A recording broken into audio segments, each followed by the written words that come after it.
আজকে একটা দুর্ভাগ্যজনক হলো ঘটনা ঘটে গেছে ঢাকাতে, দেখেছেন ইসলামের নাম নিয়ে দুই দল 4 জন মারা গেছে। আমার যতটুকু ধারণা এর ভেতরে ওদের ষড়যন্ত্র আছে। এইটা করে দেশটাকে একটা ঘোলাটে পরিবেশ বানিয়ে নিজেরাই অস্ত্র নিজে রাখবে, এটা মিডিয়া বিশ্ব মিডিয়াকে দেখাবে যে এই দেখেন জঙ্গিপনার কাজ চলছে। এইটা করে শেষে এই সাতপন্থী জবাইরপন্থীর নাম দিয়ে এই আলেমদেরকে দেশে নিষিদ্ধ করবে। এরপরে ধরবে একামতে দিনের দায়িত্বে আছেন যারা, ওরা জাতে মাতাল তালে ঠিক। আমি বহু মানুষের সাথে ওদের মিশে দেখেছি। ওই শয়তানরা জাতে মাতাল হলেও তালে ঠিক আছে, এমনি মনে করবেন কিছু বোঝে না, কিন্তু সব বোঝে। একটা ছেলে শুধু ফুল ছিঁড়তো বাগান থেকে, বাগানের মালিকের ছেলে এসে বলছে, চাচা আপনার ছেলে শুধু ফুল ছেড়ে, ওরা কিছু বলেন না কেন? বলছে ফুল ছেড়ে বাবাজি ওর মাথা একটু খারাপ, তো একটু তার কাটা আছে, এই কারণে ফুল ছেড়ে, ও আস্তে আস্তে ঠিক হয়ে যাবে। ছেলে বলছে, চাচা আমার পাশেই তো আপনার বাগান, আমাদের বাগানের পাশে আপনার বাগান, আপনার বাগান থেকে তো ফুল ছেড়ে। চাচা বলছে, ভাতিজা ওর মাথা খারাপ, তুমি অত খারাপ। ওই শয়তান হলো জাতে মাতাল হলো তাহলে ঠিক আছে। এই জানা আমরা যাই করি, আমরা পাগলামি করবো এমনিতে, কিন্তু ওদের তালে তাল দিয়ে উস্কানিতে আমরা যেন পা না দিই। এই কথা বলেন না কেন? সব এখন এই দেশের জন্য আমি দেখতে পাচ্ছি এক হয়ে যাচ্ছি, শুধু ওই 14 দল বাদ দিয়ে।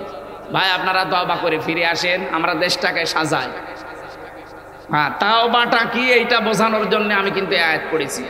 অনেকে মনে করেন যে তাওবা মানে আস্তাগফিরুল্লাহ পড়লাম হয়ে গেল। না ভাই, আপনি অপরাধ যা করেছেন এই অপরাধের শাস্তি আগে আপনাকে পাওয়া লাগবে, বা যার কাছে অপরাধ করেছেন তার কাছে আগে স্বীকার করবেন, তার ক্ষতিপূরণ দেবেন। এক মহিলা এসে বলে, ইয়া রাসূলুল্লাহ, হে ভালো করে শুনবেন, হে রাসূল আমি জিনা করেছি, আপনি আমার বিচার করেন। নবীজি মুখ ঘুরিয়ে নিলেন। মহিলা বলে, হে রাসূল আমি জিনা করেছি। নবীজি আবার মুখ ঘুরিয়ে নিলেন। 3 বার তিনি মুখ ঘুরিয়ে বললেন, মহিলা এ কথা কাউকে বলবা না, যাও চলে যাও। মেয়েটা বলে, ইয়া রাসূলুল্লাহ আমি তো আপনার মুখে শুনেছি, কোন মানুষ যদি পৃথিবীতে কোনো অন্যায় করে, এই অন্যায়ের শাস্তি যদি না হয় কিয়ামতে আল্লাহ 3টা পাপের শাস্তি ডবল করে দেবে। কয়টা? 3টা পাপ যদি দুনিয়ায় কেউ করে তার শাস্তি হবে ডবল। এই আয়াতের আগে আছে ইযআফা লাহুল আযাবু ইয়াউমাল কিয়ামাহ। পাক বলেন আমি শাস্তি তাদেরকে ডবল দেব কিয়ামতে। ওয়া ইয়াখলুদ ফীহি মুহানা, এবং তাদেরকে অপমানজনক অবস্থায় আমি জাহান্নামে প্রবেশ করাবো। বলেন নাউজুবিল্লাহ। আমি আবার প্রশ্ন করছি, পাপ কয়টা? আরো জোরে। শাস্তি কয়টা? আরো জোরে। এখন থেকে আমরা যেন জীবনে এই পাপে না জড়াই। এর আগের আয়াতে আছে ওয়াল্লাযীনা লা ইয়াদউনা মা'আল্লাহি ইলাহান আখার, যারা আল্লাহকে ডাকে এবং অন্য কাউকে তার সাথে জুড়ে দেয়। আর এটা বাংলাদেশ আর ভারতে বেশি। এই যে তাহেরি সাহেব যে জিকির করে, ইয়ালি বাবা, শালি বাবা, কেল্লা বাবা, ফতে বাবা, বলেন তো আল্লাহর নাম কিছুক্ষণ করে এরপরে কেল্লা ফতে বলে কিনা? কি বললেন এখানে? লা ইয়াদউনা মা'আল্লাহি ইলাহান আখার, মা'আল্লাহ আল্লাহর সাথে, ইলাহান আখারা অন্য কাউকে যারা ডাকেন। যেহেতু রেকর্ড হচ্ছে এই জন্য বলছি, সারা দুনিয়ায় ছড়াবে, সাবধান। কারো এই ছলে বলে কৌশলে পা দিয়ে নিজেকে আপনি জাহান্নামী বানাবেন না। ওরা জাহান্নামে যায়, যাক, দরকার হয় আরো একটা ঠেলা দিয়ে দেব, কিন্তু আমরা নিজেরা ওদের মতো বানানো জিকির করে জাহান্নামে যাব না। আল্লাহর সাথে যারা অন্য কাউকে ডাকেন আপনার শাস্তি কিন্তু একটা না, কয়টা? আরো জোরে বলেন। একেবারে স্পষ্ট দলিল এবার বলেন তো, ওরা যা করছে ওদের শাস্তি কয়টা হওয়া দরকার? 2 নম্বরে ওয়ালা ইয়াকতুলুনান নাফসাল্লাতী হারামাল্লাহু ইল্লা বিল হক, যারা অন্যায়ভাবে মানুষ হত্যা করে। আপনি বলেন এই যে 2732 জন মানুষ আপনি মেরে ফেললেন অবৈধ সিআর টিকাতে, পারলেন না মাঝখান থেকে আল্লাহর ডবল শাস্তির উপযুক্ত হয়ে গেলেন। এখনো পর্যন্ত 2780 জন মানুষ হাসপাতালে কাতরায়। কত মানুষের হাত নেই, পা নেই, চোখ নেই, অন্ডকোষ উড়ে গেছে।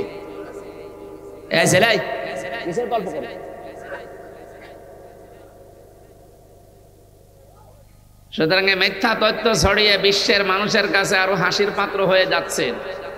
কয়েকটা উগ্র আছে, উগ্রদের কারণে এরা একটু সাহস পাচ্ছে। আমার মনে হয় বাংলাদেশের পুলিশের কাছে এদের একটু ছেড়ে দেওয়া দরকার। মাথা থেকে পা পর্যন্ত যখন পিটাবে তখন টের পাবে। বলছে আমরা কলকাতা নিয়ে নেব। এটা নিতে পারলে নাকি ওদের ব্যবসা ভালো হয়, খুব ঘুরে আসা লাগে তো কাছাকাছি হয়। আরে দাদা, আপনি কি যৌতুক নেবে? আর মেয়ে তো পালিয়ে গেছে, যৌতুক কিসে? পালানো মেয়ের আবার যৌতুক? মেয়ের তো বিয়েই মানি না আমরা। মেয়ের বিয়ে আমরা মানি, তারপরও এতদিন মিথ্যা কথা বলেছেন যে আমাদের স্বামী স্ত্রীর সম্পর্ক। না, এ বিয়ে হবে না, কারণ যার সাথে গেছে তার তো মুসলমানই দেওয়া হয়নি। তো এরকম একটা মানুষের সাথে আমাদের মেয়ে একটা হাসি মানুষ, কথা বলে না কেন? যদিও তার একটু সমস্যা আছে, কথা বললে মিথ্যা কথা বলে, কিন্তু হাসি তো। একটা হাসি মানুষকে আপনি ওইরকম দাদার সাথে দেওয়া যায়? এটাকে আমি বানালাম। কোরআনে কারিমের সূরা বাকারার 221 নম্বর আয়াতে আল্লাহ নিষেধ করে দিয়েছে, ওয়ালা তুনকিহুল মুশরিকিনা হাত্তা ইউমিনু। যতক্ষণ মুশরিক পুরুষ মুসলমান না হবে, ঈমান না আনবে, কোনো মুমিনা নারীর জন্য তার সাথে বিবাহ বন্ধনে আবদ্ধ হওয়া জায়েজ নেই। এই জন্য দাদা আছে বয়স, এখন যদি মুসলমান হয়ে বিয়ে করা লাগে, ও তো মুসলমানই দিয়ে হবে। এখন এ বয়সে মুসলমানই দিতে গেলে তো সমস্যা। এই জন্য আপনার সাথে আমাদের আত্মীয়তা হবে না ভাই। যৌতুকের তো প্রশ্ন আসে না। আমাদের ধর্মে যৌতুক দেওয়াও জায়েজ নেই, নেওয়াও জায়েজ নেই। এই জন্য মেয়ে যখন গেছে এমনি থাক, কিন্তু বিয়ে করার কোনো স্বাদ যেন আপনাদের না জাগে, যতদিন অন্তত আপনারা মুসলমানই না দেবেন। আর আপনারা মুসলমানই দেবেন না আমরা জানি, কথা বলেন না কেন? আমির জামাত ডক্টর শফিকুর রহমান ঘোষণা দিয়েছে না, এদেশের 1 ইঞ্চি না, হাফ ইঞ্চি জায়গার দিকে কেউ যদি পা বাড়ায়, জীবন দিয়ে হলেও আমরা রক্ষা করব। এটা আর আগস্টের 5 তারিখের আগে নেই, আগস্টের 5 তারিখ পার হয়ে গেছে। এখন জরিপ টের পান, আগস্টের 5 তারিখের আগ পর্যন্ত বাংলাদেশে 100 জনের 15 জন মানুষ চাইতো যে দেশে কোরআনের বিধান কায়েম হোক। এই 3 মাস কয়েকদিন হয়ে গেল, মানুষের এখন মত পাল্টিয়েছে। এখন 100 জনের 58 জন মানুষ চাইছে যে কোরআনে কারিমে দেশে কায়েম হোক। এই ঠিক আছে,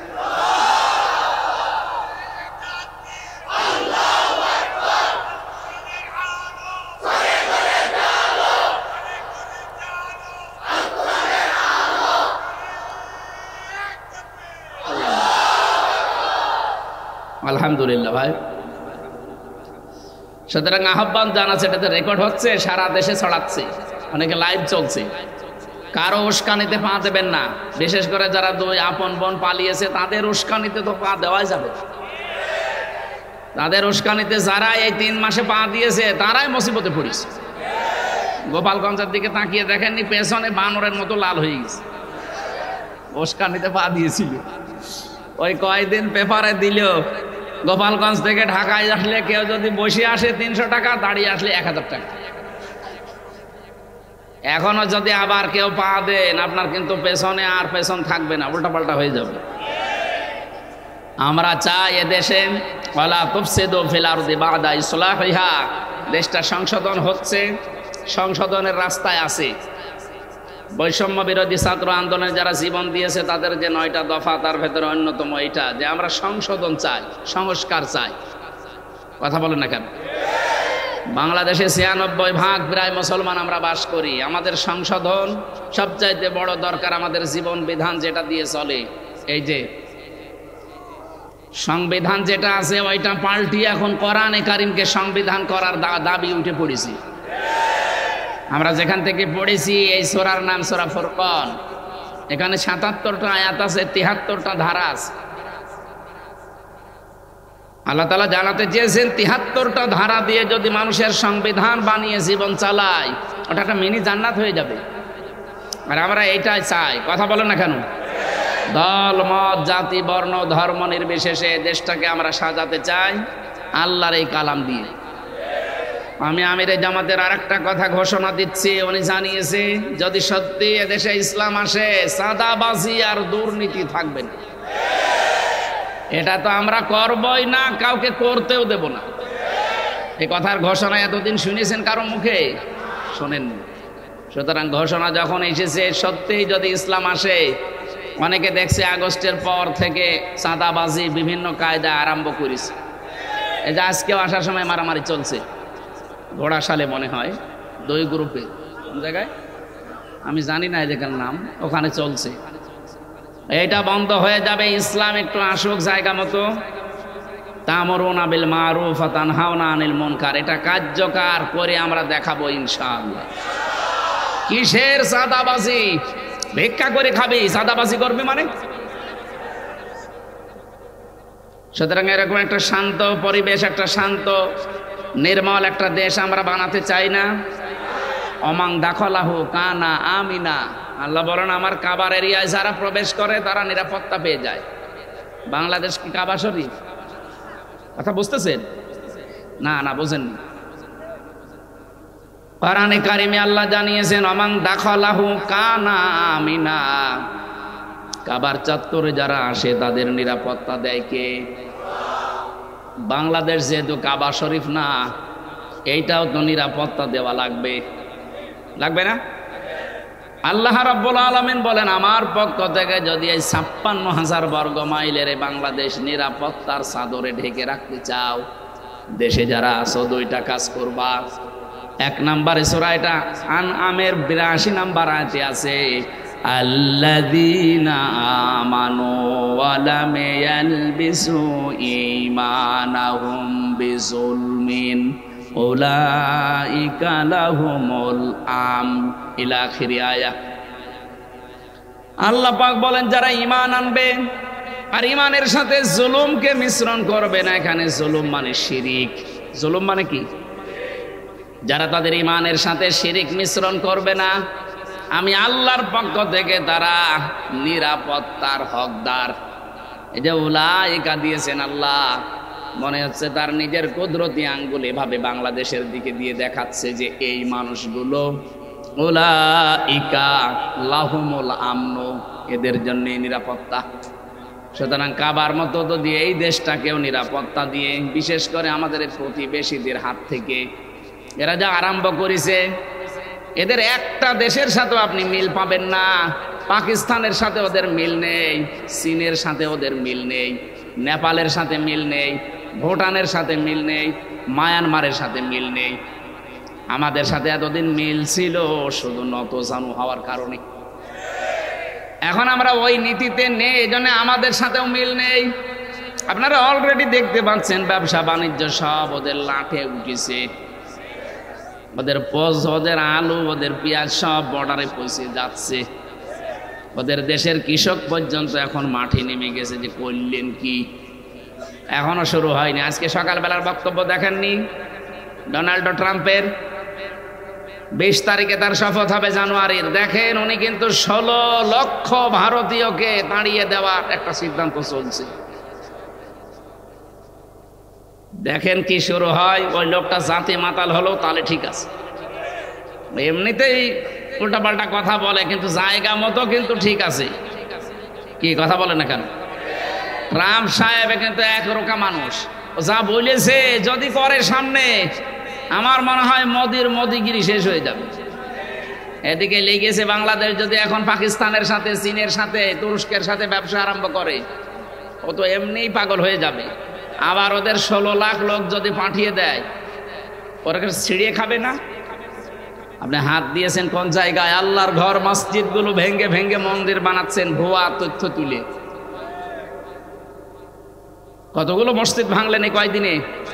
আজকেও সকালে একটা ভেঙেছে, আজকেও সকালে ঝাড়খণ্ড না কোথায় যেন সকালে একটা দেখলাম ভাঙতেছে। সকালে ভেঙে ওই জায়গায় বলছে এখানে 500 বছর আগে মন্দির ছিল। আমরা তো 100 বছর আগের খবরই ভালো জানি না, সেখানে 500 বছর আগে মন্দির ছিল। এই ধোয়া তুলে আপনি এটা করছেন আর বলেন বাংলাদেশের সংখ্যালঘু নির্যাতন হয়। বাংলাদেশে আজ পর্যন্ত কোনো মন্দির ভেঙে মসজিদ বানিয়েছে আপনি দেখাতে পারবেন? বলেন। আপনারা মানুষ না, মানুষ হিসাবে আপনারা কলঙ্ক। এই জমিনে থাকার কোনো অধিকার আপনাদের নেই। যারা আল্লাহর ঘর মসজিদ ভেঙে ভেঙে মন্দির বানিয়ে দিচ্ছে, এরা প্রকাশ্য আল্লাহর শত্রু, মানবতার শত্রু। এদের কারণে আজ পুরা ভারত সারা বিশ্ব থেকে বিচ্ছিন্ন হয়ে পড়ছে। এজন্য যারা আছেন সতর্ক হবেন। এটা ওই দেশে সবচাইতে বেশি চলে। আমার বক্তব্যগুলো আমি দেখেছি, বহু প্রদেশ ঘুরেছি, ওদের বিভিন্ন ভাষায় রূপান্তর করে ওরা শোনে। আহ্বান জানাচ্ছি, ওই দেশে কোন সংখ্যালঘু যারা কেউ নিরাপদ নেই। খ্রিস্টানদের মেয়েদের করা উলঙ্গ করে হাঁটিয়েছে। বিশ্বের খ্রিস্টান 250 কোটি, আমরা তো 200 কোটি, ওরা 250 কোটি। কি করছেন আপনারা? আপনাদের মেয়েকে মাকে উলঙ্গ করে রাস্তায় হাঁটায় এই মোদিজির দেশে, আর আমাদের মুসলমান তো মারতে আছে। সুতরাং এখন বিশ্বের সব জাতি বর্ণ ধর্ম নির্বিশেষে এক হওয়ার সময় হয়েছে এই উগ্রবাদী হিন্দুত্ববাদীদের ভিতরে। এদের বিরুদ্ধে এখন আমার মনে হয় জিহাদ করা ফরজ হয়ে গেছে। একটা মানুষকে মার, আল্লাহর ঘরগুলো ভেঙে দেয় ধোয়া তুলে। আমরা যদি এখন বলি ঢাকার এই স্বামীবাগের ইস্কন মন্দির 1000 বছর আগে এখানে মসজিদ ছিল, কি করবেন বলেন? ভেঙে দিই তাহলে? খেলা তো টের পাচ্ছেন না। সাম্প্রদায়িক সম্প্রীতির সবচাইতে বড় উদাহরণ, উজ্জ্বল দৃষ্টান্ত এই বাংলাদেশ। আজকেও ভারতে হিন্দুরা সংবাদ সম্মেলন করে জানিয়েছে মোদিজির এই আগ্রাসন বন্ধ হওয়া লাগবে। সবচাইতে বেশি নিরাপদে আছে পৃথিবীতে অন্য ধর্মের মানুষেরা বাংলাদেশে। এখানে 96% মুসলমান। কত? 92% যেটা বলা হয় ওটারও মানিয়েছে। আসলে কিন্তু এদেশে 96% মুসলমান, 4% মাত্র অন্যান্য ধর্মের লোকরা আছে। আমরা তো টিপ দিয়েই মেরে ফেলতে পারি। কিন্তু আমাদের ধর্ম, আমাদের কোরআন এটা আমাদের শেখায়নি। লা ইকরাহা ফিদ্দীন। আমাদের ধর্মে কোনো বাড়াবাড়ি নেই, কোনো জোর জবরদস্তি নেই। এক কথা বলছেন না কেন? যদি সত্যিই থাকতো আপনাদের মতো যা করছেন, 850 বছর এই এলাকা মুসলমানেরা শাসন করেছে ভারতবর্ষ, একটা হিন্দু থাকার কথা ছিল, পিটিয়ে সব মুসলমান বানিয়ে ফেলতাম। কিন্তু আমাদের ধর্মেই তো ওইটা নেই যে জোর করি, এই জন্য কিছু বলি না। তারপরও যে হারে মানুষের বিবেক নাড়া দিচ্ছে, আমি এই জেল থেকে বেরিয়ে প্রায় 100-র উপরে মুসলমান বানিয়েছি। আমি তো জোর করি না, শুধু বলি যে আপনি কোরআন শরীফটা পড়ে, আপনার বিবেক যদি থাকে কোরআনটা একটু বুঝে বুঝে পড়েন। সেদিন যশোরের এক অধ্যাপক BCS ক্যাডার বলেছিলাম, স্যার আপনার মুসলমান হওয়া লাগবে না, আমার ধর্মে জোর নেই, জবরদস্তি নেই, আপনি শুধু আমার ধর্মীয় গ্রন্থ বুঝে পড়বেন। 3 মাস পড়তে দিলাম আপনাকে, পড়েন। টনি বেলাওয়ারের শালিকা লরেন বুথ, এই মহিলা ইরানের তেহরান বিমানবন্দরে এসে বলেছিল, আমি মুসলমান হব না, কিন্তু আমি ইসলাম জানতে চাই, কি পড়লে অথেন্টিক ইসলাম জানা যাবে, ওইটা আমার দিন। এক মুসলমান তারে কোরআন শরীফের তাফসির তুলে দিয়েছে। ও 3 বছর একাধারে পড়েছে, তাও আমাদের মতো আনাকুম জানাকুম পড়ে না, পড়ার মতো পড়েছে। শেষ পর্যন্ত এই 3 বছর পরে এই খ্রিস্টান মহিলা এ মুসলমান হয়ে গেছে। সুবহানাল্লাহ বলতে পারেন নাই? আর আমি নিজে তো পরীক্ষিত দেখলাম, জেলখানার ভেতর আমি 2 জন হিন্দুকে কালেমা পড়িয়েছিলাম। তাদেরকে বলেছিলাম, ভাই আপনারা অন্য ধর্মের মানুষ, এখানে আমরা 10,000 মানুষ আছি, তার ভেতরে হয়তো 10 জন আপনারা, আর বাকি আমরা সবই। সুতরাং জোর করলে, জবরদস্তি করলে 4 দেওয়ালের মাঝে কেউ আপনাকে বাঁচাতে আসবে না, আপনাকে পিটিয়ে মুসলমান বানিয়ে ফেলবে। কিন্তু আমাদের ধর্মে এটা নেই। আপনি আমাদের ধর্মীয় গ্রন্থ বাংলায় পড়বেন। আমি 3টা বছর ছিলাম, ওকে বাংলায় পড়তে দিয়েছিলাম, শেষ পর্যন্ত 2 জন মুসলমান হয়ে গেছে। আর এই BCS ক্যাডার এই স্যারকে বলেছিলাম 3টা মাস পরে আপনি আমাকে বলবেন। 3 মাস পরে দেখি ও নিজের থেকে মুসলমান হয়ে গেছে। যেন আমাদের ধর্মে ভাই জোর নেই, জবরদস্তি নেই। আমরা আমাদের ভালোবাসা দিয়ে, উদারতা দিয়ে, সাম্প্রদায়িক সম্প্রীতি দিয়ে চলতে চাই। আপনার ভেতরে যদি নাড়াচাড়া দেয়, হেদায়েত যদি কপালে থাকে, আপনি এমনি চলে আসবেন। কথা বলেন না কেন? এই জন্য যা করছেন আমি আশা করব আপনারা থামবেন। আর বিশ্বে যারা অন্যান্য জাতির লোকেরা আছেন, আপনাদের বিবেক কি মরে গেছে? আপনার মেয়েকে, মাকে উলঙ্গ করে রাস্তায় হাঁটায়, আর আপনি এখনো পর্যন্ত এই উগ্রদের পক্ষ নেন কোন কারণে? আমার মনে হয় ট্রাম্প যেহেতু খ্রিস্টান, ও মনে হয় বুঝে ফেলিস যে আমার মাকে, আমার বোনকে, আমার স্ত্রীকে উলঙ্গ করে হাঁটাবি, দাঁড়া করে দেখতেছি। ও যদি 16 লাখ ওই যে জানুয়ারির 20 তারিখের পরে পাঠিয়ে দেয়, কি হবে ভারতে টের পাচ্ছেন? আপনি কি চট্টগ্রাম নেবেন? নিজের ধুতি সামলাতে মোদির কথা বলছে না কেন? ধুতি পরে থাকে, একটা টান দিলেই তো উল্টোপাল্টা হয়ে যাবে। এই জন্য নিজের ধুতি সামলান আগে। আমাদের দেশ ভালো আছে, অনেক ভালো আছে, কথা বলেন না কেন? আপনাদের ষড়যন্ত্র আপনারা থামান, আমাদের দেশ অনেক ভালো আছে। যে মেয়েটা দিয়েছি অন্তত মেয়েটা নিয়ে একটু সাজগোজ করে রাখেন। মেয়েটা ভালো নেই, আজকে দেখেছেন না মেয়েটা ভালো নেই। মেয়ে নাকি এখন বলছে আমি কিভাবে থাকবো, অঘোষিত একটা জেলখানায় আছি, আমি দরকার হয় নিজের দেশে যে সারা জীবন জেলে থাকবো, তাও আমি এখানে থাকবো না। এখন টের পাচ্ছেন না বলে চলে গেলেন। পালানো মেয়ের আবার কথা কিসের? কোনো কথা নেই। যতদিন বাবা মা আত্মীয় স্বজন আমরা মেনে না নেব, ওখানেই থাকা লাগবে। আর আমরা এদেশে মানবো না, কারণ আপনি আয়না ঘর বানিয়েছেন। কথা বলেন না কেন? আপনি জানেন আয়না ঘর কি? আমি 10টা দিন ছিলাম, মাত্র 10 দিন, তাও মিনিটাই, বড়টায় যায়নি, তাই আমার জীবন শেষ হয়ে গেছে। আর যারা 8 বছর 10 বছর, ব্যারিস্টার আরমান 8 বছর, আমান আজমি ভাই 10 বছর, 14 বছরের মানুষ আমি পড়ে আছে দেখেছি। এত বড় বড় নখ হয়ে যায় অনেকে, দেওয়ালের সাথে ভাবে খসিয়ে খসিয়ে লিখে রাখে যে ভাই যদি বাইরে যেতে পারেন আমার এই নাম্বারটা একটু জানাবেন যে আমি বেঁচে আছি। আর এখনো পর্যন্ত অনেকে জালেমের সাফাই গায়, কি করেছে আপা যে তার পালানো লাগবে। আরে শয়তান, তুমি তো টের পাওনি, তুমি তো শুধু 15.5 বছর মাল কামিয়েছো। তোমার বাবার যদি এভাবে গম করে রাখতো তখন টের পেতে।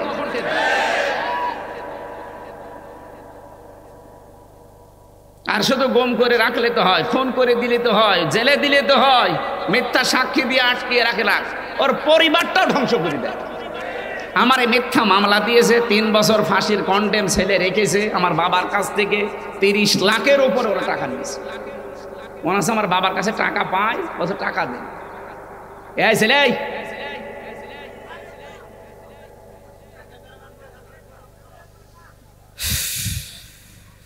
আমি আবার সতর্ক করছি ভাই, দেশটা শান্ত হয়ে যাচ্ছে, আর শান্ত হবে ইনশাআল্লাহ।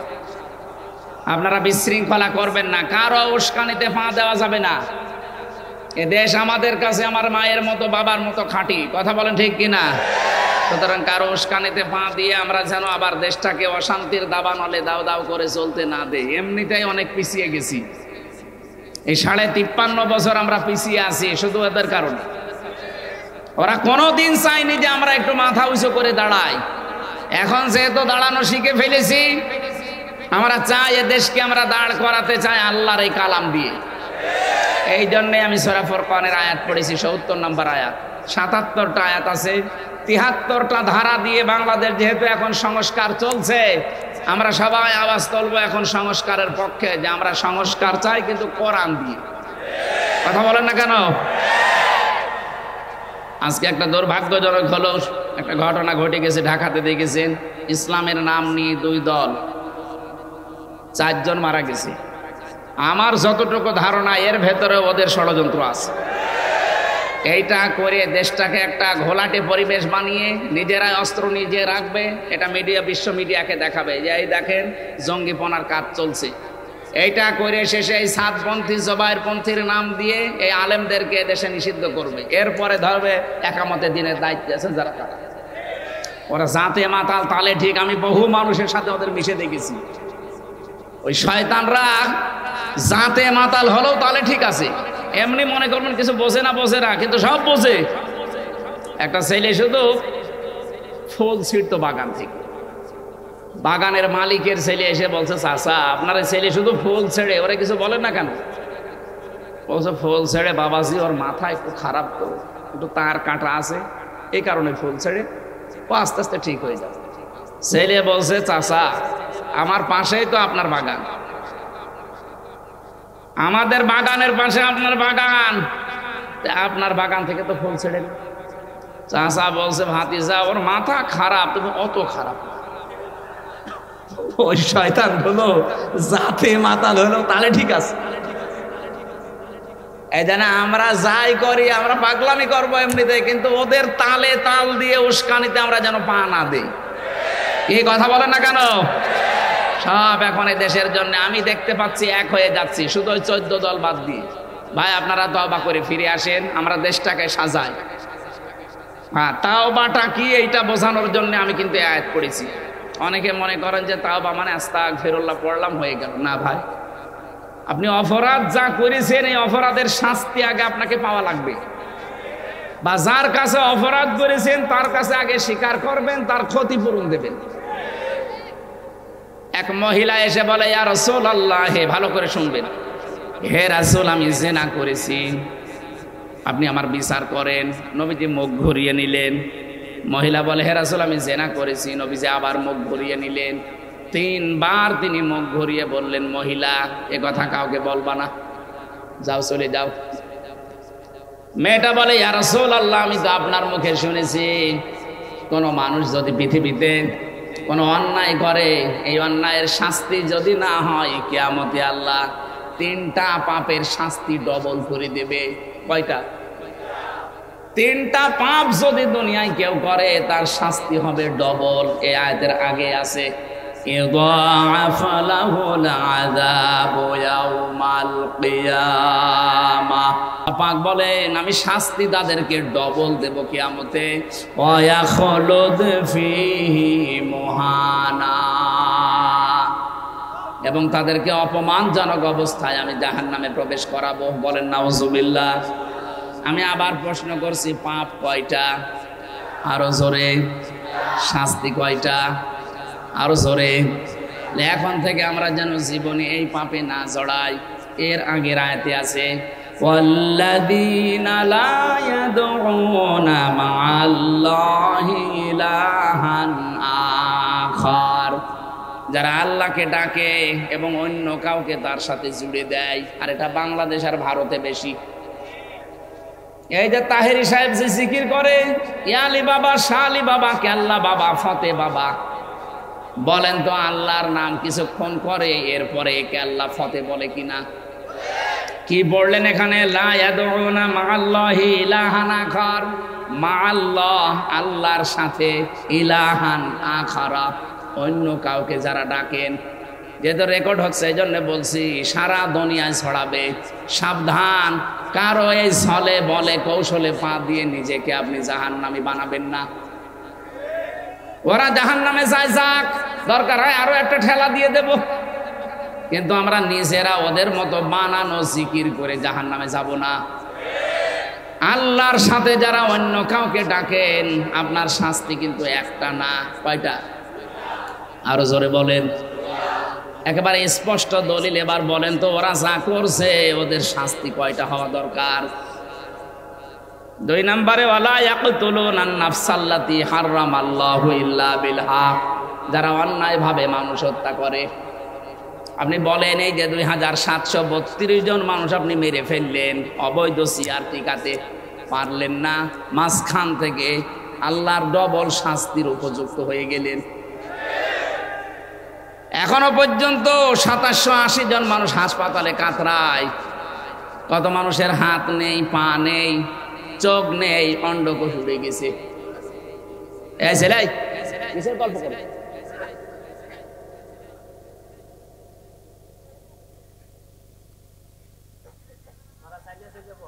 চাইলে চাইলে এদের ভাষা তো এই ফাঁকা ফাঁকা হয়ে বসেন, বসেন বসেন, ফাঁকা ফাঁকা হয়ে বসেন। আমার ভাইরা, দুনিয়াতে যারা মানুষ হত্যার সাথে জড়িত ছিলেন, এখন আছেন, এখনো পর্যন্ত অনেকে মানুষ হত্যা করছেন। এই যে 4 জন মানুষকে মেরে ফেললেন, কার ইন্ধনে, কার ইঙ্গিতে আমি জানি না, আপনার কিন্তু ডবল শাস্তি হবে। যাকে মেরে ফেলেছেন আপনি তাকে দিয়ত দেবেন, জরিমানা দেওয়া লাগবে আপনাকে। তার বাবার কাছে, তার মায়ের কাছে, স্ত্রী সন্তানের কাছে গিয়ে বলবেন যে মেরে ফেলেছি, এখন কি করবেন বলেন। ওরা যদি বলে 50 লাখ করে টাকা দেওয়া লাগবে আপনাকে, তাই দেওয়া লাগবে, তাছাড়া আপনার মাপ নেই। বাংলাদেশের যে বিচার ব্যবস্থা, হত্যা করলে তাকে হয় 20 বছর 30 বছর জেল দিয়ে দেয়, না এর দ্বারা মাপ হবে না। হয় আপনাকে মেরে ফেলা লাগবে অথবা আপনাকে ক্ষতিপূরণ দেওয়া লাগবে। এক কথা বলছেন, আপনি 2732 জন মানুষ মারলেন, কি ক্ষতিপূরণ দেবেন এখন বলেন?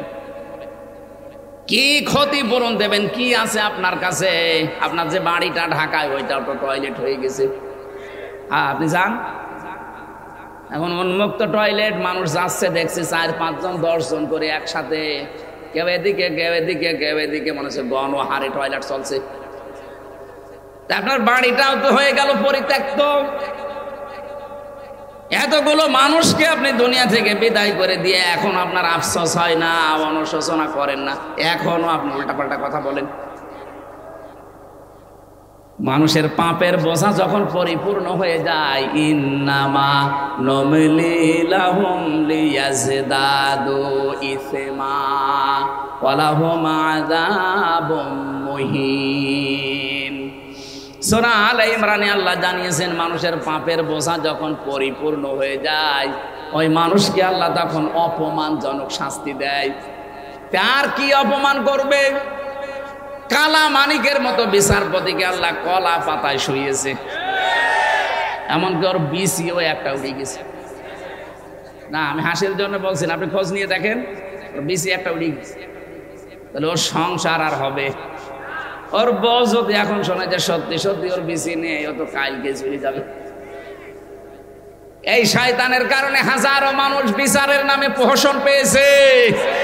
বলেন, বলে আল্লামা সাঈদীকে ফাঁসি দিয়ে আমি জীবনের সবচেয়ে ভালো কাজ করেছি। জবাই করা দরকার শয়তান।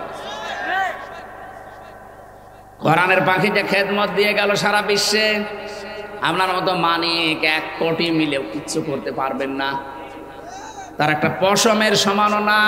কারণ আল্লাহ পাক নবীকে যে স্বপ্নগুলো দেখিয়েছেন, প্রত্যেকটা স্বপ্ন আল্লাহর নবীর পূরণ হয়েছিল। লাকাদ সাদাকাল্লাহু রাসূলাহুর রুয়া বিল হক। আল্লাহ পাক বলেন, অবশ্যই আমি আল্লাহ, এখানে ফাইল আল্লাহ নিজে, অবশ্যই আমি আল্লাহ আমার রাসূলকে যে স্বপ্ন দেখিয়েছি এটা বাস্তবে রূপ দেব, এটা সত্য। এখন কি রসুল আছে? এই আয়াত আছে সূরা ফাতিহির আয়াত। রসুল নেই, আয়াত আছে কেন? কারণ কিয়ামত পর্যন্ত রসুল থাকবে না, কিন্তু রসুলের নায়েব থাকবে, রসুলের উত্তরাধিকারী থাকবে, নায়েবে রসুল। কথা বলো না কেন?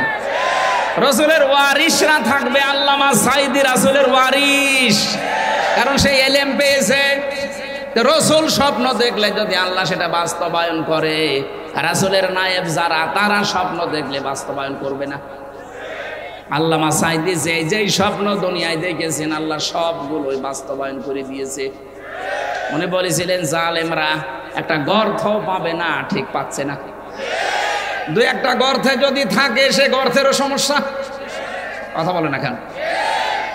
উনি স্বপ্ন দেখেছিলেন, জালেমরা এদেশের প্রতি ইঞ্চিতে ইসলাম কায়েম হবে, শুধু চলতে থাকবে, জালেমদের কিছু করার থাকবে না। তাই হচ্ছে।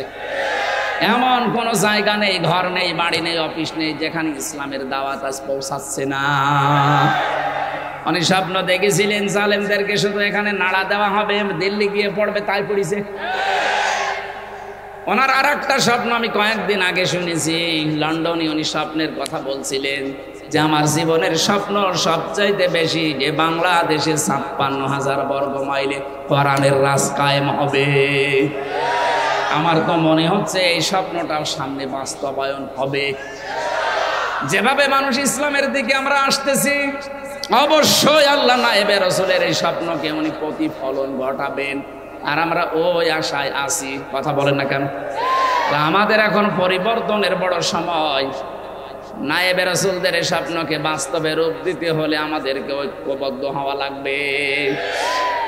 ইন্নাল্লাহা লা ইউগাইয়িরু মা বিকাওমিন হাত্তা ইউগাইয়িরু মা বিআনফুসিহিম। সূরা রদের ভেতরে আল্লাহ জানিয়েছেন, অবশ্যই আল্লাহ ওই জাতির ভাগ্য পরিবর্তন করে না যে জাতি তার নিজের ভাগ্যকে পরিবর্তনের চেষ্টা না করে। যেহেতু সময় সুযোগ আল্লাহ পরিবেশ তৈরি করে দিয়েছে, আহ্বান জানাবো, আশা করবো আমরা যেন আমাদের ভাগ্যকে উন্নত করার জন্য চেষ্টা চালাই। কি কথা বলেন না কেন? কথা বলছেন আপনি? সময় কিন্তু আল্লাহ তৈরি করে দিয়েছে। আল্লাহ পাক বলেন ফাতিলকা বুয়ুতুহুম খাবিয়াতাম বিমা যালামু, সূরা নমলের 52 নম্বর আয়াতে আছে। আল্লাহ জানাই হাত দিয়ে এভাবে দেখাচ্ছে, ওই ফাতিলকা বুয়ুতুহুম, বাইতুন না বুয়ুত, বহু বছর। আল্লাহ বলেন এই সেই ঘরগুলো। আমার তো মনে হচ্ছে 2024 সালের 5 আগস্টে আল্লাহ এইভাবে দেখিয়েছেন বাংলার মানুষকে, এই সেই ঘরগুলো। ফাতিলকা বুয়ুতুহুম, এই সেই, আরো জোরে বলেন এই সেই কি? এই সেই ঘরগুলো কি? খাবিয়াতান, আল্লাহ বলেন আমি জনশূন্য করে দিয়েছি, পরিত্যক্ত বানিয়ে দিয়েছি, বিমা যালামু, এদের জুলুমের কারণে। আপনার বিশ্বাস না হলে কুষ্টিয়ায় চলেন, হানিফের বাড়ি দেখাবো, জাতীয় টয়লেট হয়ে গেছে। অথচ ওখানে বসে বসে কত দুর্বিসন্ধি করতো। একামতের দিনের যারা দায়িত্বে আছে তাদেরকে ধরিয়ে দিত, মিথ্যা মামলা দিত, ওই ঘরে বসে বসে দুর্বিসন্ধি করি। অথচ ওই বাড়িটা এখন পরিত্যক্ত, মানুষ এখন গণ টয়লেট ব্যবহার করছে।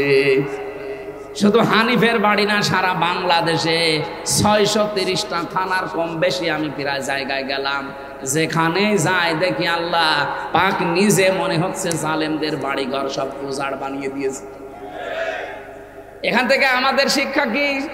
এর পরের শব্দ আল্লাহ দিয়েছেন ইন্না ফি যালিকা লায়াতাল লিকাউমিন ইয়ালামুন।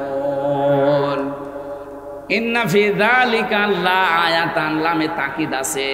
যারা আরবি গ্রামার বোঝে জিজ্ঞাসা করেন কত কঠিন শব্দ এটা। আমি 27টা বিষয় পেয়েছি এই লামের ভেতরে। তাফসিরে মাজহারির ভেতরে পাবেন, ফি জিলালিল কোরআনের ভেতরে পাবেন, হাক্কানির ভেতরে পাবেন। এগুলো সব পড়ে পড়ে দেখেছি আল্লাহ পাক যেন হাজার হাজার বছর আগে লূত নবীর জামানায় এই আয়াতটা নবীজিকে শুনিয়েছিলেন। এখন আমাদেরকে 2024-এর 5 আগস্ট আবার নতুন করে শোনাচ্ছেন। বাংলার মানুষেরা, এর ভেতরে তোদের জন্য শিক্ষা আছে। কি সেইটা? এদের এত বড় কঠিন শিকড় যদি আমি আল্লাহ কেটে দিতে পারি, 15 বছরের শিকড়, একেবারে দারোয়ান থেকে সংসদ পর্যন্ত সব ওদের লোক সেট করা ছিল, বানিয়ে বলছি। এত বড় শিকড় যদি আল্লাহ কেটে দিতে পারে, ওদের এত বড় বড় অট্টালিকা বাড়ি যদি আল্লাহ সব নিমেষে টয়লেট বানিয়ে দিতে পারে। গত পরশুদিনও ছিলাম আমি এই যে পাশের জেলা কিশোরগঞ্জ, আসার সময় দেখলাম ওদের যে কেন্দ্রীয় অফিস যেটা জেলার, ওটা এখন টয়লেট। তাও একজন না 4-5 জন যাচ্ছে, কেউ এদিকে কেউ এদিকে কেউ এদিকে, মনে হচ্ছে যে একবারে জামাতবদ্ধ টয়লেট চলছে। অথচ আমার সাথে গাড়িতে যে ছিল লোকটা বলছে 35 বছর কত জাঁকজমক চলছিল এই ঘরটা। নিমেষে আল্লাহ পাক এটাকে পরিত্যক্ত টয়লেট বানিয়ে দিয়েছেন। এদের এত বড় শিকড় যদি আল্লাহ কেটে টয়লেট বানাতে পারে, এখন যারা আশায় আছো যে সামনে চেয়ার পায়, কি করেন দেখেন, কি করব। আপনিও যদি সত্যি জুলুমের পথ বেছে নেন, আগামীতে যারা আসবেন, যদি মানবতার উপরে, দেশের জনগণের উপরে জুলুম করেন, চাঁদাবাজি যদি বন্ধ না করেন, 5 বছরের ব্যবধানে আপনার বাড়িও উজাড় গৃহ হয়ে যাবে। কি বলেছি আপনি টের পেয়েছেন? না না, আন্দাজে ছিলেন। আলহামদুলিল্লাহ টের পেয়েছেন, জানি এটা মানা লাগবে আমাদের। এখনো পর্যন্ত যারা শিক্ষা নিতে পারেন না, আশায় বুক বেঁধে আছেন, দাঁড়ান পায়। কি দাঁড়ান পায় মানে? আপনার চাইতে ওরা কি কম ছিল? আপনি তো 5 বছরের জন্য নাই যেভাবে যাবেন, আর ওরা 15 বছর। কত গভীরে শিকড় ছিল। সূরা আনামের 45 নম্বর আয়াতের মাঝের প্রথম অংশে আছে আল্লাহ পাক বলেন আমি নিজে জালেমদের শিকড় কেটে দিয়েছি। জালেমদেরকে কিন্তু টার্গেট করেন আল্লাহ নিজে। জালেমদেরকে টার্গেট করে কে? এটা সূরা শুরা 25 নম্বর পারার 6 নম্বর পৃষ্ঠা 13 নম্বর লাইনের 42 নম্বর আয়াতে আছে ইন্নামাস সাবিলু আলাল্লাযিনা ইয়াজলিমুনান নাস। আল্লাহ পাক বলেন আমি নিজে জালেমদের বিরুদ্ধে মামলা দেব। সুতরাং এই 15.5 বছরে 1628 জন মানুষ বাংলার চেয়ার চালিয়েছে। কথা বলছে না কেন? আমি হিসাব করে দেখেছি এই 1628 জন মানুষই আল্লাহর মামলার আসামি। এরা কম বেশি সবাই জুলুম করেছে জনগণের উপরে, কেউ ডাইরেক্ট, কেউ ইনডাইরেক্ট, কেউ হয়তো সরাসরি জালেম ছিল, কেউ জালেমের সহযোগী ছিল। অনেকে এখন ফেরেশতার সাথে, হুজুর আমার কিছু করার ছিল না। করার ছিল না মানে এই লোকের কিছু করার ছিল না, এ টিকে থাকলো কি করে? তোমার কিছু করার ছিল না তাই তোমার এত টাকা।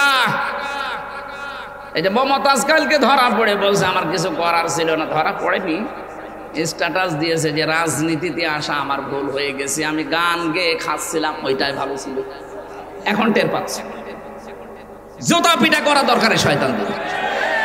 খালি হাওয়া দিত, সংসদ চলে বাংলাদেশের মানুষের টাকায়, আর ও বসে বসে ওই জালেমাকে হাওয়া দিত। আর ও জালেমও আছে, হাসির তালে আছে। যত হাওয়া দেয় তত ফলে। এখন আর কেউ হাওয়া দিচ্ছে না, নিজে নিজে এই দেশের বিভিন্ন উটকা ফুটকাকে মোবাইল করে, মোবাইলে নিজে মোবাইল করে, নিজে রেকর্ড করে, নিজে এডিটিং করে, নিজে ছেড়ে দেয়। এই কথা বলে না কেন? এটা যে নিজে করে আমি বানিয়ে বলছি, এর প্রমাণ পাওয়া গেছে। এই দেশে যাদের কাছে মোবাইল করেছে, একটা কোনো নাম করা মানুষের কাছে মোবাইল করেছে। ওই গাইবান্ধার পলাশ বাড়ি, সেই কোথায় চরের ভেতরে কার বাড়ি, ইউনিয়নের 100 নাম্বার সদস্য, তার কাছে উনি কল দিয়েছে দিল্লি থেকে। ও জীবনে ওর নাম শুনেছে, তার কাছে কল দিয়ে বলছে অমুক, আমি চট করে ঢুকে পড়বো, তুমি লিস্ট কর। নিজে নিজে এগুলো আগে সেকে সাজিয়ে নেয়। এটা পিনাকি ভট্টাচার্য সব ধরে ফেলেছে। আপনি চলেন ডালে ডালে, আর এরা চলে পাতায় পাতায়। মানুষকে ধোকা দিয়ে আর বোকা বানানো যাবে না। কি কথা বলেন এখন?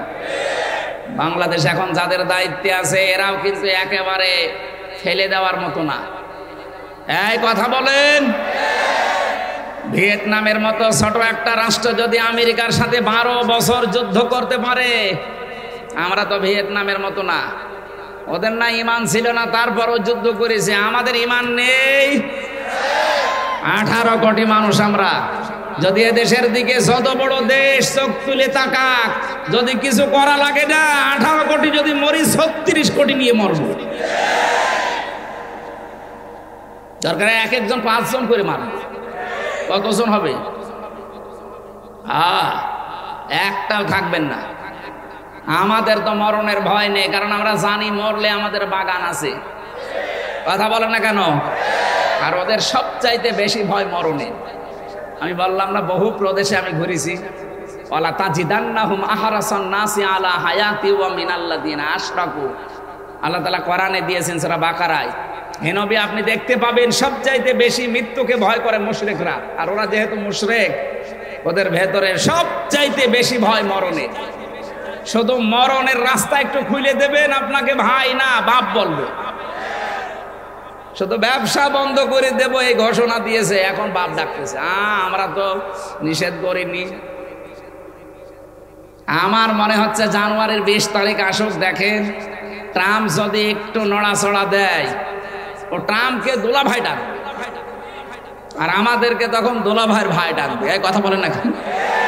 আমরা ছোট, তাতে কি হয়েছে?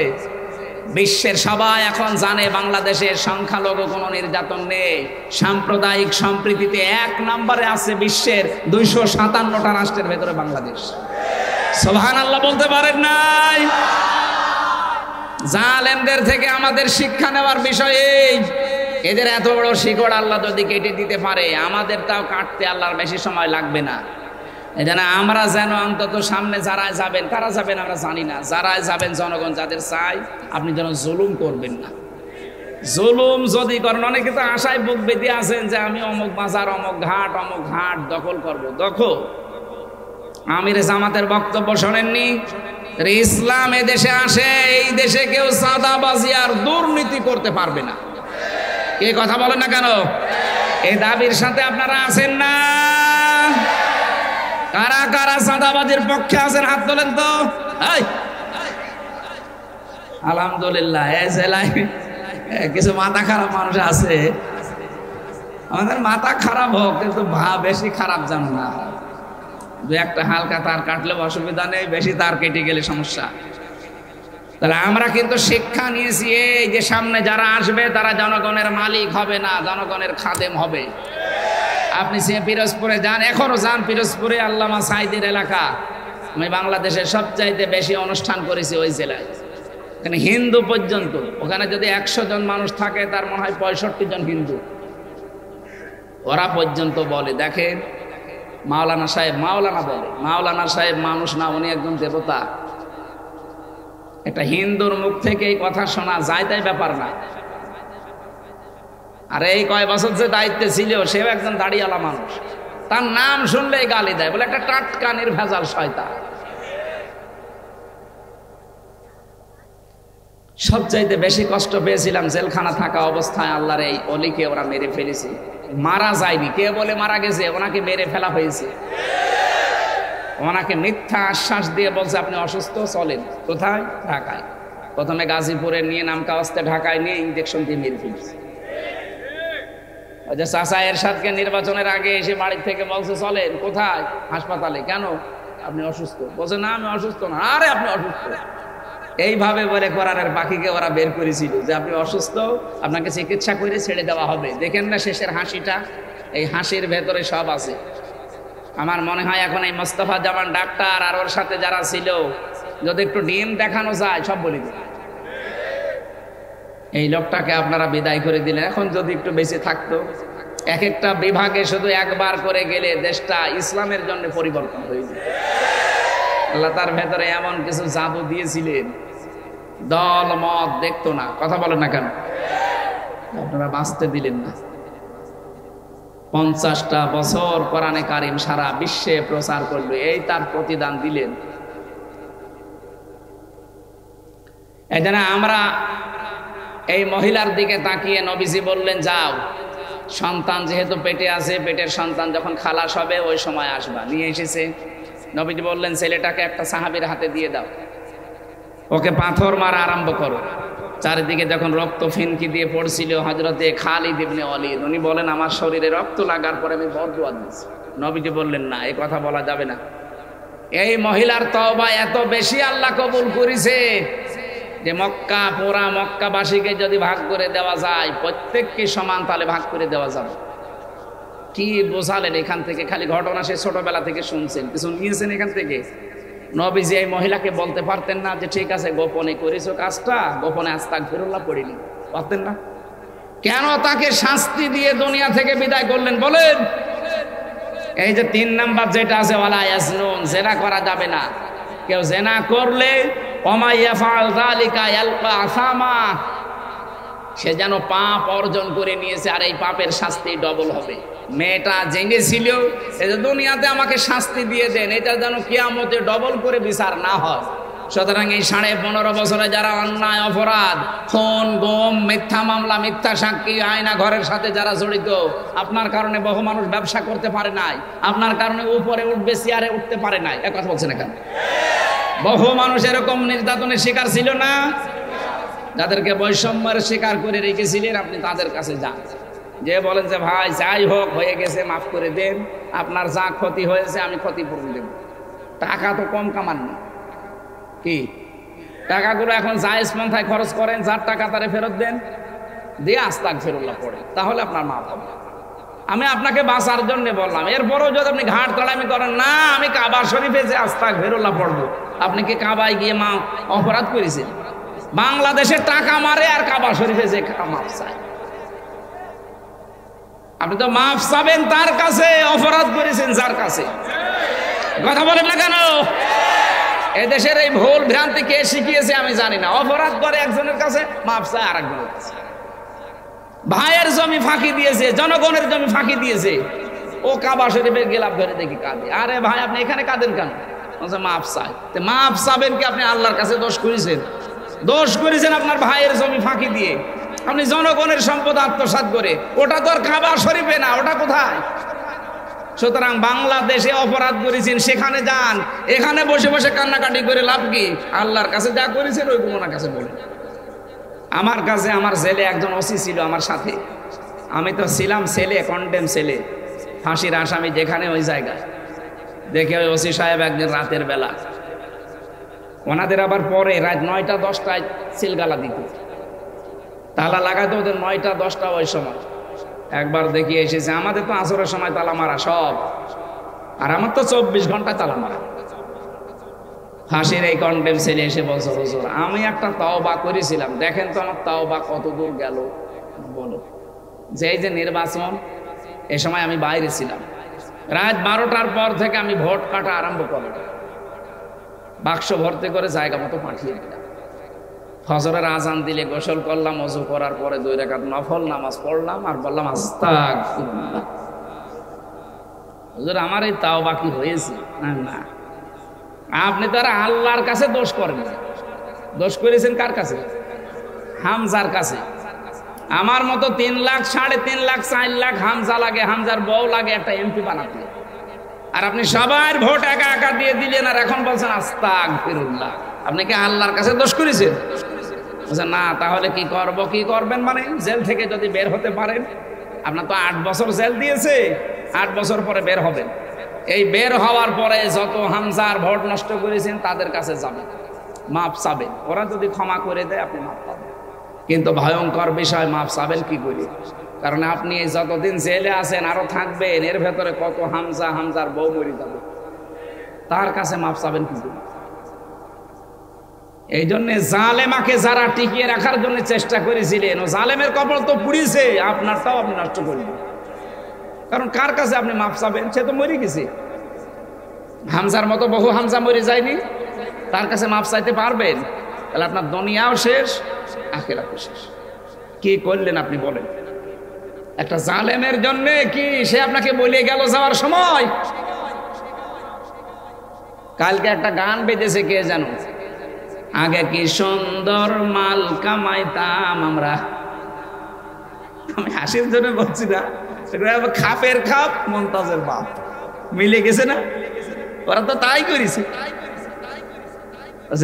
টেন্ডার যখন হয় তো আপা আমাদের ডাকতো, কি সুন্দর করে মিলিয়েছে, আমার মনে হয় একেবারে 15.5 বছরের সাথে মিলে গেছে।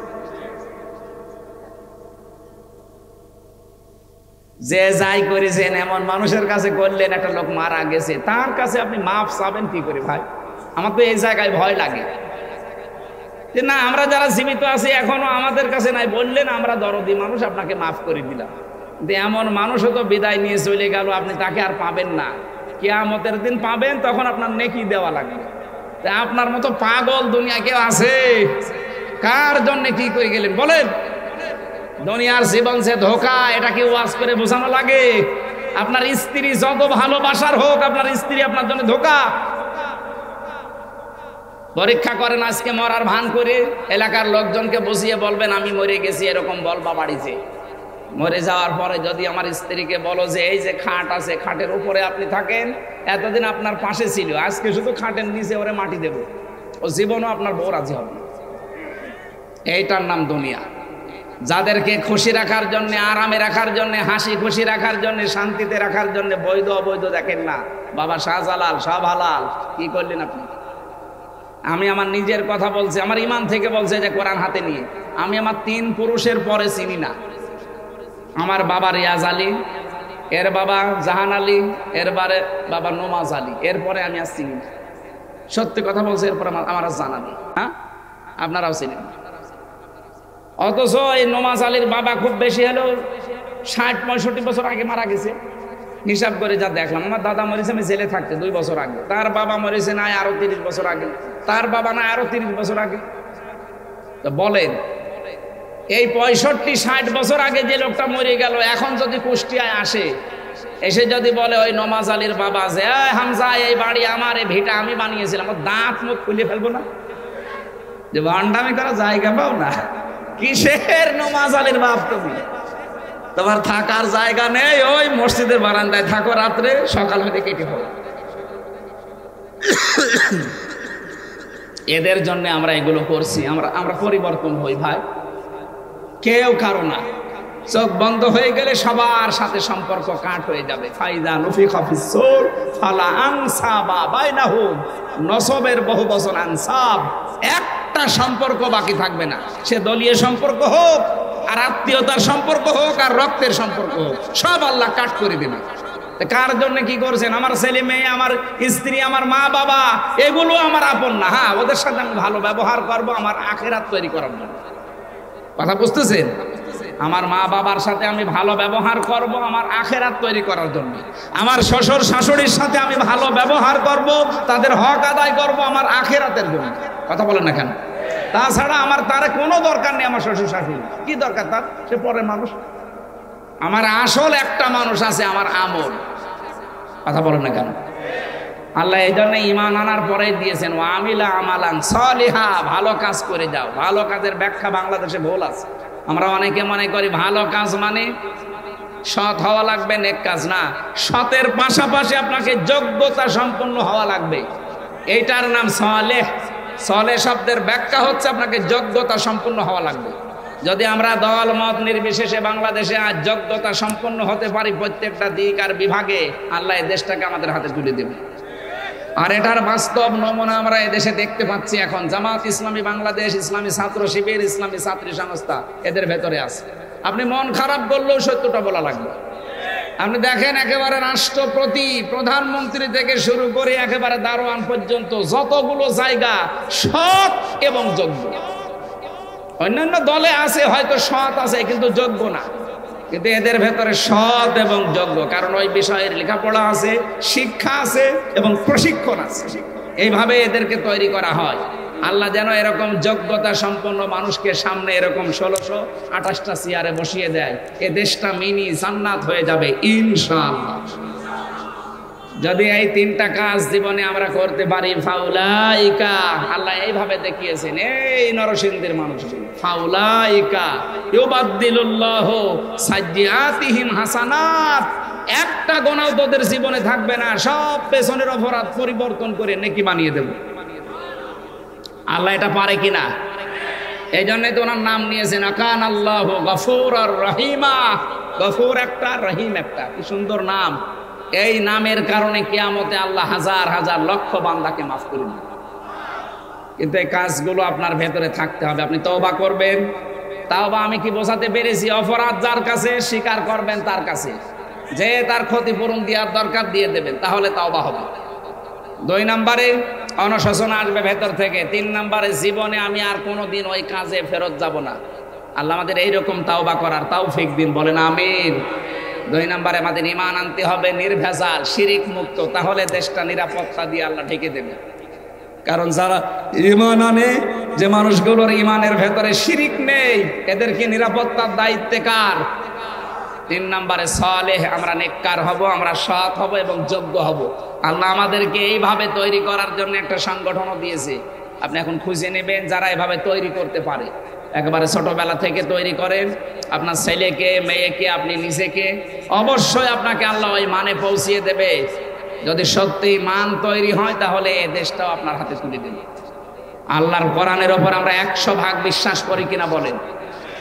আমরা এইভাবে এগিয়ে যাব। আমাদের পেছনের অপরাধ যাই মানবীয় গুণাবলীর কারণে হয়ে গেছে, আল্লাহ যেন বাদদিলুল্লাহু সাইয়্যাতিহিম হাসানাত, সব অপরাধ মাফ করে পুরাটা নেকি দিয়ে পাল্টিয়ে কিয়ামতে হাসতে হাসতে আল্লাহর বাগান জান্নাতে যেতে পারি, বলেন আমিন। আল্লাহুম্মা আমিন। লা ইলাহা ইল্লা আনতা সুবহানাক ইন্নী কুনতু মিনাজ জালিমিন। রব্বুল আলামিন, সারাটা জীবন আমরা অপরাধ করে জীবনটা নষ্ট করে ফেলেছি। হাত ওঠায় কথা বলবো ভয় করে, লজ্জা করে। এই মোনাজাত বসে করেন, বসেন বসেন। সারা জীবনের অপরাধ মাথায় নিয়ে যারা হাত তুলেছে, আল্লাহ অপরাধগুলো আজকেই তুমি ক্ষমা করে পুরাটা জায়গা নেকি দিয়ে পাল্টিয়ে দাও রব্বুল আলামিন। এই মাহফিলের আয়োজন করতে গিয়ে যারা শ্রম দিয়েছে, টাকা পয়সা দিয়েছে, এদের এই টাকা অর্থ সম্পদ উসমানের সাথে কবুল করে নাও। এলাকায় মাটির নিচে যারা ঘুমিয়ে আছে এদেরকে ক্ষমা করো। মা বোনেরা যারা এসেছে আল্লাহ খাদিজার মতো, আয়েশার মতো বানিয়ে দাও। মাহফিলের প্রধান অতিথি যিনি আমাদের মাথার তাজ, আমাদের অভিভাবক জনাব আব্দুস সাত্তার, আল্লাহ তোমার এই গোলামকে তুমি ইসলামের খাদেম বানিয়েছো, কবুল করে নাও। মাহফিলের সভাপতি সহ সভাপতি যত মানুষ এই মাহফিলের সাথে ইনভলভ আছে এদেরকে কবুল করে নাও। রব্বুল আলামিন জালেমের জেলখানায় 3টা বছর আমি অসুস্থ হয়ে গেছি। তোমার বান্দাদের জোরাজোরের কারণে আমার সারা দেশে যাওয়া লাগে। মেহেরবানি করে তুমি আমাকে আগের অবস্থায় আবার শরীর সুস্থ বানিয়ে দাও। আল্লাহুম্মা গফিরলি ওয়ারহামনি ওয়াহদিনি ওয়াফিনি ওয়ারযুকনি ইয়া রাব্বাল আলামিন।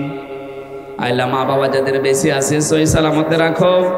তোমার বান্দা কামাল মেম্বার গাড়ি অ্যাক্সিডেন্ট দুর্ঘটনায় তিনি ঢাকায় হসপিটালে আছে। শেফা দেওয়ার মালিক তুমি আল্লাহ, মেহেরবানি করে তারে শেফায়ে কামেলা আজেলা দিয়ে দাও। যত মানুষ আমরা এখানে অসুস্থ হয়ে অনেকে আশা নিয়ে হাত তুলেছে, এখন রাত 12টা বাজে তাহাজ্জুদের সময়। রব্বুল আলামিন একেবারে খালি হাতে ফেরত দিও না, মেহেরবানি করে আমাদের জীবনের জায়েজ আশাগুলো পূর্ণ করে দাও। 53 বছর পার হয়ে গেল, 54 বছর চলছে, কাঙ্ক্ষিত শান্তি এখনো দেখি নাই। তোমার কোরআন দিয়ে দেশ চললে কেমন দেখা যায় আল্লাহ এটা দেখে মরার তৌফিক দাও। যারা এটার জন্য জান প্রাণ দিয়ে চেষ্টা চালিয়ে যাচ্ছে, আল্লাহ যে জায়গা থেকে চেষ্টা চালাচ্ছে তাকে তুমি কবুল করো। আমার অভিভাবক ডাক্তার শফিকুর রহমান থেকে শুরু করে যারা জান প্রাণ দিয়ে চাচ্ছে দেশটাতে কোরআনের আইন চালু হোক, আল্লাহ তাদের কাজকে তুমি বরকত দাও, ইখলাস দিয়ে ভরপুর করে দাও। তোমার বান্দা বান্দীদের মন তুমি কোরআনের আইনের দিকে ঝুঁকিয়ে দাও। কখন কার কাছে আজরাইল চলে আসে জানি না, যখনই আসবে যেন পড়তে পারি লা ইলাহা ইল্লাল্লাহু মুহাম্মাদুর রাসূলুল্লাহ। আসসালামু আলাইকুম। আমার লিখিত বই আছে, কারাগারে লিখেছিলাম কয়েকটা, তার ভেতরে একটা আছে দাম্পত্য সমস্যার সমাধান। মেয়েদের জীবনের উপরে পুরুষদের জীবনের পারিবারিক জীবন নিয়ে লেখা, এখানে আছে।